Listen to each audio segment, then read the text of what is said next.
Pack it up.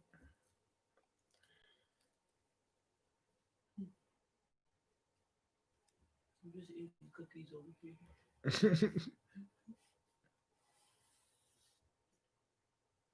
Hey, what's going on, Dirty Dan?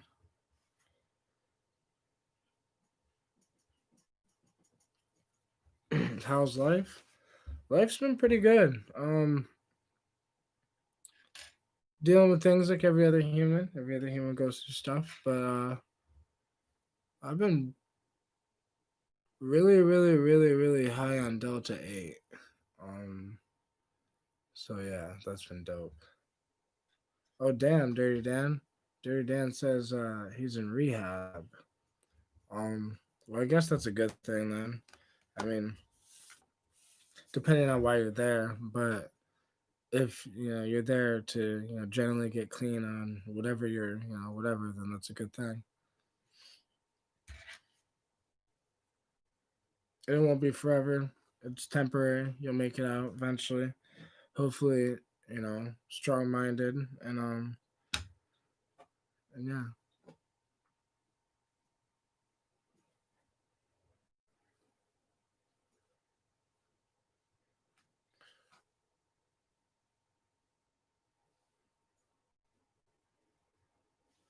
Dirty Dan says just weed from now on and plant based medicine. Says thanks for the advice. Anytime, man. Like I don't know, I agree with that. Because for me it's like weed, plant based things. Because real drugs are fucking dangerous. So I try my hardest, I stay away from real drugs and I just use plants because there are many plants that contain what some people would call drugs. We can call medicine, but shit, things that can help us feel good in this human world.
You better hit that again. I'm really hot. The edibles kicking in now.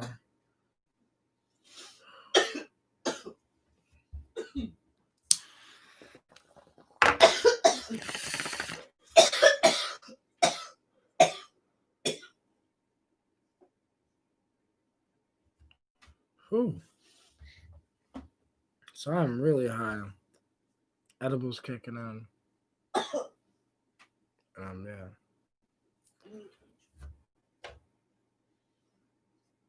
What's going on, Uber?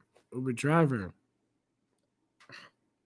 Yo, Uber driver, if you're not an Uber driver, then that's kind of shitty, man.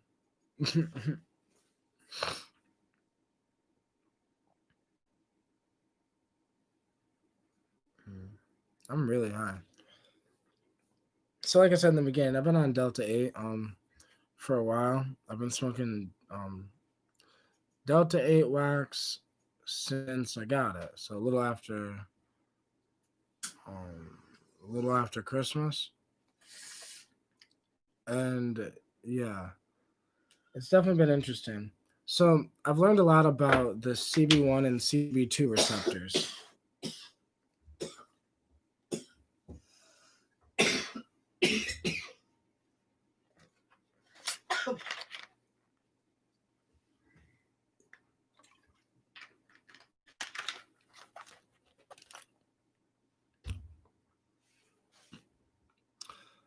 So, I was trying to figure out why there's basically a difference between Delta 8 and Delta 9 THC.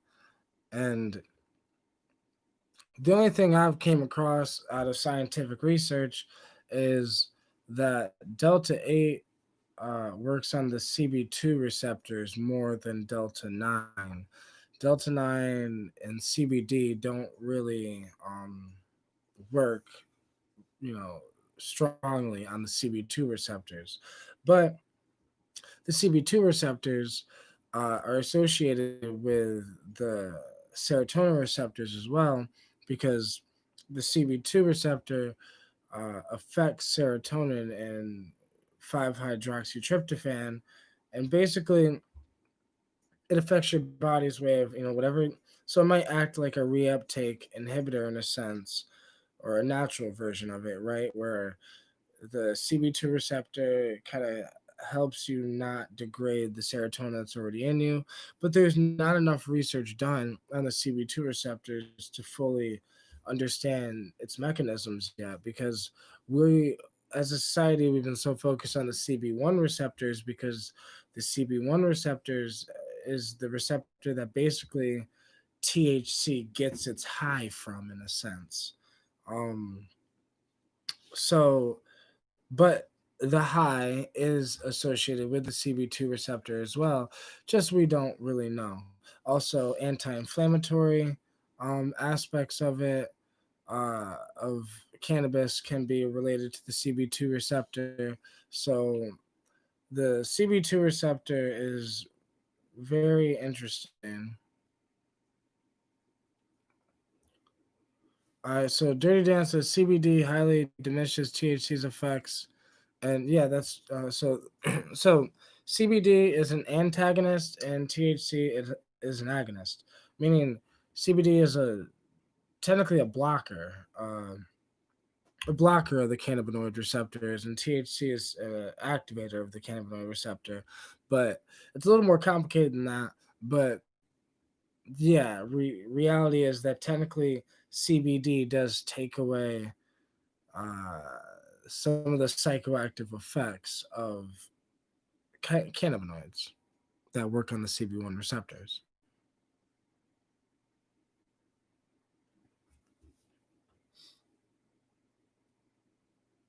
Uber driver says, Mark, what do you think of UFO stuff and what you've learned from the psychedelics? Like, are they like us to insects? We're the insects to them. UFOs is a complicated conversation, a complicated topic, because this shit goes deep. Because my honest belief is very, very complex. I would have to explain the Sumerian text, the Sumerians, the I guess Sumerian society, and I'd have to explain the Anunnaki, and I think there's. I'm just gonna break it down. I don't care. I'm just gonna break it down. So me personally, I've researched a lot of things about UFOs back like a while ago, and in my personal opinion, I think there are multiple different types of aliens, because I think all aliens are is us. Like multiple. So we are bacteria that has became multi-celled organisms on a rock that we call Earth.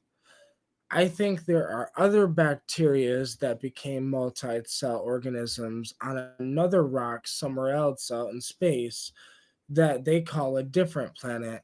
But I think, see, we evolved from monkeys. I think some things could evolve from other things, but not necessarily evolve.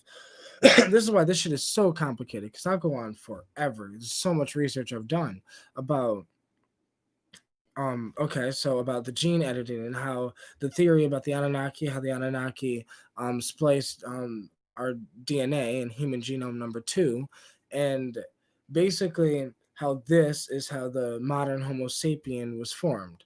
Now, this is just a theory, but I definitely subscribe to that theory, based on just me observing like scientists talk about human genome number 2. Certain people talk about these things. uh, there's many astronomers that explain the things about aliens that mathematically speaking, there has to be other life forms in the universe. Because if you look up in space, you see a lot of stars.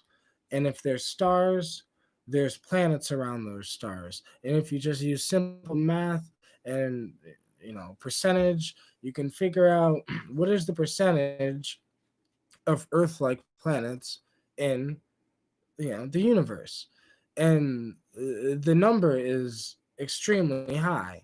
So I think the main problem is most of us in the galaxy are too scattered across the universe to really come in contact with each other. We're just little bacteria on a rock floating in space that builds machines that can hopefully fly to other rocks like we're getting ready to do now. Elon Musk is getting ready to figure out a way to colonize Mars and terraform Mars. And he has these ideas to terraform Mars, turning Mars into a second Earth. Now, these are ideas that will be implicated. It will happen because this is the purpose of the human species. The purpose of the human species is to become a type 2 civilization, a type 3 civilization, whatever we need to become to be our greatest versions of the human race. But I think there are multiple alien species out there. I think that there are some that, yes, probably look at us like insects in a sense, but not really, because some of them might look more like insects than we do. Because, like I said, we were tampered from the monkeys. I think it's very quite possible that some type of alien species came to Earth a long time ago and was mistaken for being gods. So then they came to Earth and they were mistaken for being gods. So then we started worshiping them. And then there's the whole thing that the Anunnaki only built us as a slave race so we can help them build their the pyramids and help them build their societies that they want to live, whatever.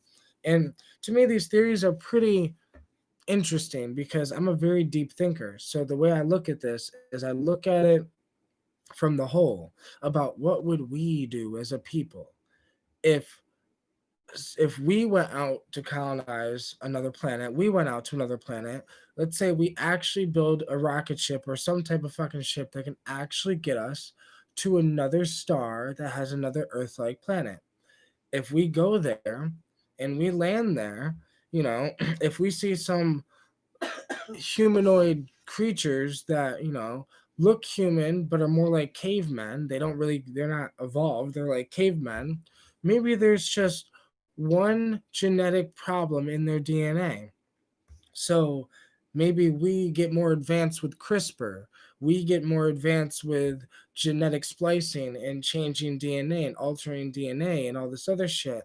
So as we go to this alien planet, this other planet, we see these, that there's other living life forms there, and we decide to, because we can't live on the planet. Let's say we have a baby and the baby ends up just dying on the planet for some weird reason. So we have to splice our DNA with their DNA for our species to theoretically still to live on that planet. I think we are all the same thing. It's consciousness that is inside of a body. Consciousness is not too picky with what type of body it has because it can only have what the rock allows it to have. Luckily, our rock is a certain distance from the sun, which allows us to look like this. If we were farther away from our sun or our sun was darker and there was less light in the world in general at all times, we would be an uglier species. The less light a species needs, the more, or the less light a species has, the more it becomes focused on survival instead of sexual things. We became sexual based on being as close as we are to our star. So the sun allows us to see each other more. So women have, breasts, and men are visual creatures, but this is only based on our environment. If human species evolved in a darker environment, we would have bigger eyes, we would have smaller lips, smaller mouths in general. Um, and the bigger eyes would be just so we can like see better in the dark. And to me, that if you look at the way that if we evolved in the dark, how we would begin to look, and then you look at the typical idea of what aliens look like, the little gray aliens with the big ass eyes and the small mouth. To me, looking at them with the big ass eyes and the small mouth, to me it looks like they would have been evolved on a rock that had dimmer light. um Blonde hair, blue eye aliens. They call them, I'm pretty sure, the Pleiadians. And now I don't subscribe to necessarily all of the names. I don't know what their real names are because I've never talked to the Greys or the Reptilians or the Pleiadians. I've never talked to any other alien species besides the people I meet when I smoke DMT. But when I'm, but I guess what I'm saying is this is kind of what my conclusion has come to with my research with aliens and psychedelics. And with all of my psychedelic usage, uh, I've kind of just come to the conclusion that all of reality is this thing that, like I explained, those aliens, and humans, there's this reptilian theory that David Icke, I'm pretty sure, is the one that kind of helped get a lot of these theories out there.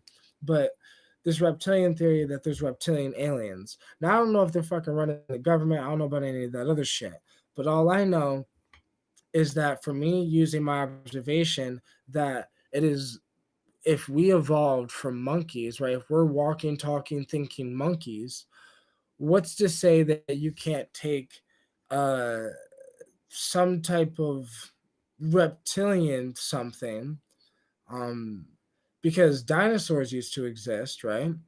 So maybe you go to another planet and there's a dinosaur like thing that is kind of humanoid but still very animal like.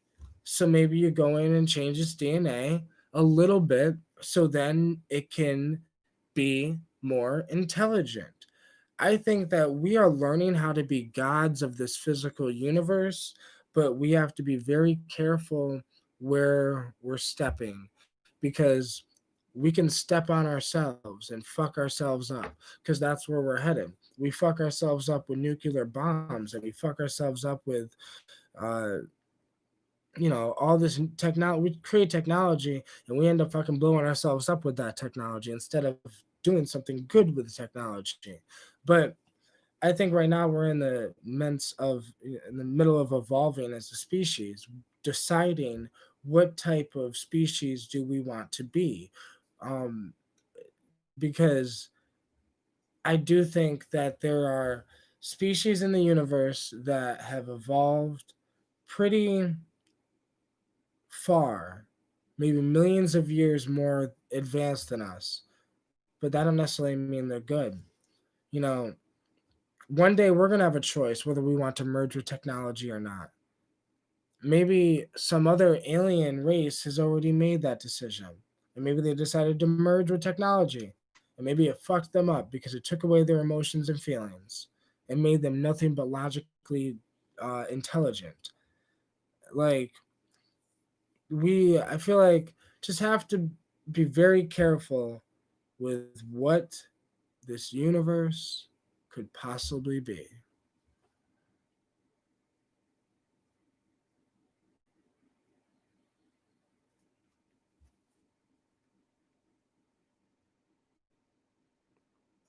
And Dirty Dan. So Dirty Dan is a completely different topic. Dirty Dan says THC and CBD produce a unique experience, but so I've personally dabbed pure white crystalline CBD, and all the white crystal and CBD had a completely different effect than what I would expect a cannabinoid to have. The pure white crystal and CBD, when dabbed, and like big ass fucking dabs, um, all it did was I felt very mentally stimulated, like kind of like I do with kratom, but without the euphoria. Uh, but I know what you're talking about because Dirty Dan says he's talking about CBD flower. But when you're talking about CBD weed, you're talking about technically it's not the CBD that's giving you its effects. It's the terpenes or some of the other cannabinoids like the CBN or the CBG or some of these other things that have their own psychoactive effect and, and their own feeling to them. Because dabbing pure white crystal and CBD made me realize that CBD doesn't have a high at all. That's real. It it's just very mentally stimulating. It reminds me of the way kratom stimulates my mind and helps me talk. I feel like I could do that if I took a dab of CBD right now, on like pure white crystal and CBD. I'd be able to just sit here and kind of talk, and it really helped me stay focused, and I felt really focused and talkative and all that. But yeah, CBD flower.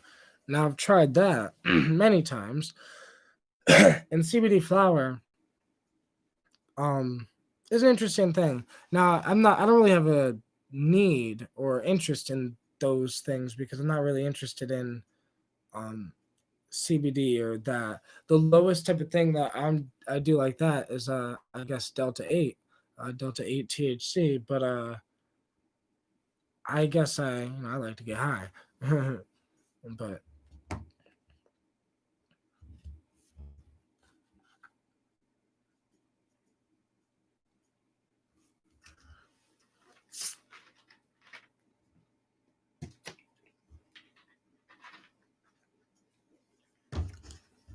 But there's also, there's so many different things in cannabis that kind of make its effects.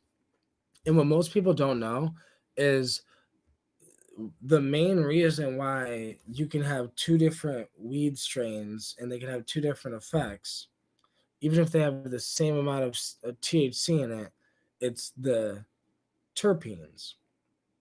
The terpenes have a lot to do with the type of high you'll get. Um, it's just this thing I've discovered just from experimenting with terpenes. From experimenting with different terpenes, I've been able to kind of tell what type of high, like sour diesel or hazes or I guess sativas, right? Sativas tend to have D-limonene and myrcene, and uh, there's just there's certain terpenes that are in certain things that cause a certain high. Now remove those terpenes and it changes the high. Remove those terpenes and add different terpenes, like beta carotene or something like that. Beta carotene, I think it's called. I may be wrong on that, um, but if you add that, because that's a terpene in weed too, and there's like just a select handful of terpenes in cannabis, and that basically make up the multiple different strains of, or the millions now probably of different cannabis strains. But yeah, it's just so interesting how you can change the molecules and change the way they are in the plant, and it changes the high. It's the entourage effect. But it's 2:14 in the morning, so I'm gonna cut this live stream short because I kind of just want to chill. I took an edible. I've been taking edibles for like 5 or 6 days now in a row. Uh, Delta 8 edible, but I'll probably make videos on that and shit. But yeah, thank you guys so much for watching. Y'all are fucking awesome. But hope y'all have an amazing night, and I will see you guys the next video. Keegan.